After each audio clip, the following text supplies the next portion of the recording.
Hi అండి, welcome to Anu channel. అందరూ ఎలా ఉన్నారు? అందరూ బాగుండాలి, అందులో నేను ఉండాలని అమ్మవారిని మనస్ఫూర్తిగా కోరుకుంటున్నానండి. ఈ వీడియో వచ్చేసి నిన్న వరలక్ష్మి వ్రతం పూజ ఉంది కదండి, ఆ వీడియో. ఫస్ట్ అయితే మన వీడియోని లైక్ చేయండి, షేర్ చేయండి, సబ్స్క్రైబ్ చేసుకోండి ప్లీజ్ అండి. సబ్స్క్రైబ్ చేయటం మాత్రం మర్చిపోవద్దు.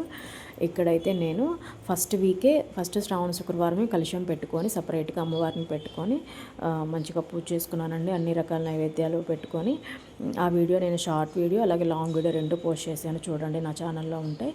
ఇక్కడ అంటే సెకండ్ వీక్ నాకు కలశం పెట్టుకొని చేసుకునేలా అంత కుదరదు అని నేను ఫస్ట్ వీకే చేసుకున్నాను. సెకండ్ వీక్ కూడా అలా వదిలేయకుండా నాకు తోచినట్టు నేను సింపుల్గా చేసుకున్నానండి దేవుడి రూమ్లో. ఇక్కడ ఫస్ట్ అయితే దేవుడికి పూలన్నీ పెట్టేసుకుని అమ్మవారికి కూడా మల్లెపూల మాల వేసి దీపాలు వెలిగించుకున్నాను. తాంబూలం కూడా పెట్టానండి, బ్లౌజ్ పీస్ అన్ని గాజులు పూలు అన్నీ పెట్టేసాను. అమ్మవారికి తాంబూలం కూడా సమర్పించుకున్నాను. ఇక్కడ చిన్న లక్ష్మీదేవి విగ్రహం ఉంటే అమ్మవారికి మల్లెమాల వేసి చూశారు కదా మల్లెమాల ఎంత కలగా ఉందో. అదే నేను లక్ష్మీదేవి ఫోటో కూడా వేశానండి. అష్టోత్తరాలతో పూజ చేసుకున్నాను.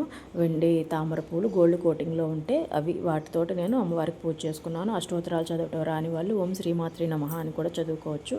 అమ్మవారు చాలా కలగా ఉన్నారు కదా, వెనుక సైడు గ్రీన్ కలరు అలాగే వైట్ కలరు మల్లెపూలు, ముందు గోల్డ్ కలరు, చాలా కలగా ఉన్నారండి. అలా నేను పూజ చేసుకున్నాను. ఇక్కడ ఈరోజు వచ్చేసి కామాక్షమ్మ దీపం పెట్టుకున్నానండి, వెండిది. అక్కడ దీపం పెద్దది పెట్టలేదు. దీన్ని అయితే కొంచెం 2-3 టైమ్స్ అయితే నూనె అయితే వడ్డించాలి కొంచెం చూసుకుంటూ.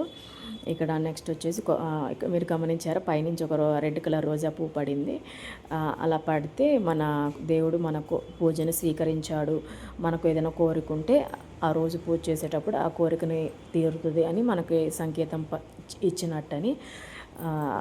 అది నేను తర్వాత పెట్టుకుందామని అక్కడ దేవుడి పాదాల దగ్గరే పెట్టాను. నెక్స్ట్ ప్రసాదాలు పెట్టుకున్నానండి. పులిహోర దద్దోజనం చేసి కొబ్బరికాయ కూడా కొట్టుకున్నాను. ఇక్కడ దత్తాత్రేయ స్వామిని సపరేట్గా పెట్టుకున్నానండి. మీకు ఇంకొక వీడియోలో డీటెయిల్గా చెప్తాను. సక్సెస్ఫుల్గా 2 సార్లు నేను గురుచరిత్ర పారాయణం చేసి 2 బుక్స్ కూడా ఇచ్చాను. అసలు ఆయన మీద నాకు ఎలా ఇంట్రెస్ట్ వచ్చింది, అసలు దత్తాత్రేయ స్వామి అంటే ఎవరు, గురుచరిత్ర అంటే ఏంటి అనేది నాకు ఎలా ఇంట్రెస్ట్ వచ్చింది, ఎలా తెలిసింది నాకు అనేది ఒక వీడియోలో డీటెయిల్గా చెప్తాను. ఇదండి నా పూజ. హారతి కూడా ఇచ్చి ధూపం కూడా పెట్టాను.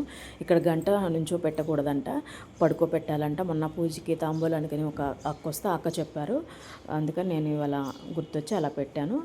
ఇదండి నా పూజ అయితే ఇలా చేసుకున్నాను. సెకండ్ వీక్ వరలక్ష్మి వ్రతాన్ని కూడా అలా వదిలేయకుండా సింపుల్గా నాకు నచ్చినట్టు అలా చేసుకున్నాను. అనుకోకుండా నేను కూడా ఇంకొక 3 తాంబూలం అయితే ఇవ్వగలిగానండి.